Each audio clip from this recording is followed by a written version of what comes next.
بالنسبه علاش حنايا مازال كنعتصموا، لانه تم تقديم محضر، تم تقديم مقترح شهر 6.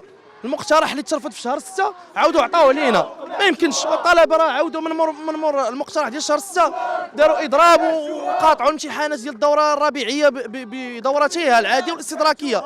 والطلبه هنا كاملين تيقول لك راه اهانه هذه انك تقدم لي واحد المقترح في شهر 6 اللي حل ترقيعي، كان يقدر يجي في شهر 2، ولكن هما ما داروش هذا الحل هذا، ومشاو بهدف انه ما يعطيوناش حلول واضحه. حنا طالبين بحلول واضحه وانصاف. هاد الدفعات هاد الناس هادو راه خيره ابناء الوطن، راه غير اطباء هادو. شكون هما هادو اللي غادي دير لهم بحال هكا وتمنعهم من الاعتصام وتجري عليهم وتسد لهم الكليات؟ راه غير طلبه وكاملين وطنيين وكلهم جايين هنا وهازين الصور فوتوغرافيه ديال صاحب الجلاله، لاننا كاملين باغيين نخدموا الرؤيه الملكيه ديال الرعايه الشامله والحمايه. وحنايا ما يمكنش نتعرضوا ديما للقمع ونبقاو ساكتين. راه حنايا بغينا غير مستقبل واضح كباقي الطلبه، ولهذا ناشدوا صاحب الجلاله الملك محمد السادس على انه انصاف هذا الشعب، انصاف هاد الطلبه. طالب دي مطالبيه بيداغوجيه 100% تيطلبوا ب7 سنين من اجل جوده التكوين باش يقراو، باش يزيدوا يقراو ويتكونوا مزيان ويداوي ولاد الشعب مزيان ويداوي المواطن المغربي مزيان، ماشي باش يمشيو لبرا لانه يقدر يمشي لبرا ب6 سنين. يعني هذه مغالطه فادحه. شنو نقول لكم، هادشي فين غادي الله اعلم. حنا راه كيضرنا هادشي في خاطرنا، زعما حنا درنا اللي علينا في شهر 6 قلناها.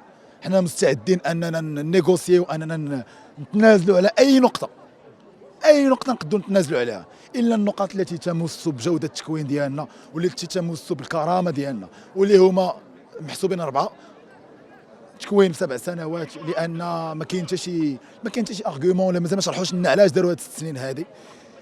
الموقوفين والمطرودين اللي مازال لحد الان باقي ما دار معاهم والو، كاين اللي موقف عامين، كاين اللي موقف طالب السنه الاولى تم جراو عليه في مره. يعني هادشي كيضر في الخاطر. طالب قرب كاع يسالي، قرب يتخرج وتوقفوا عامين، هادشي لا يعقل.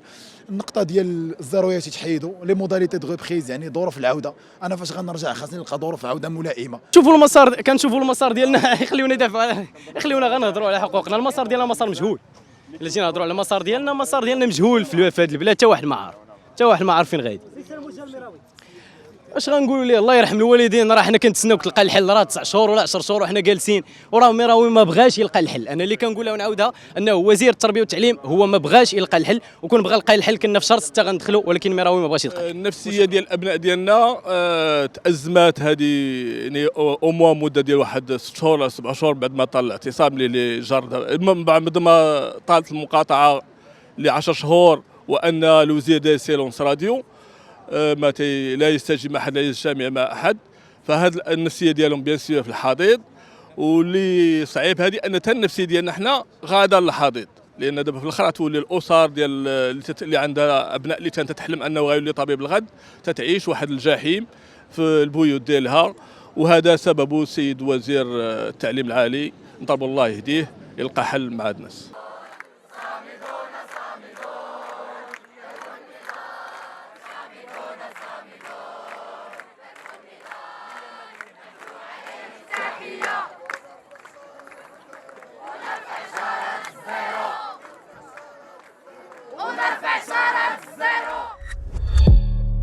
ما تنساش تشترك في القناة وتفعل الجرس باش يوصلك جديد الفيديوهات من هسبريس.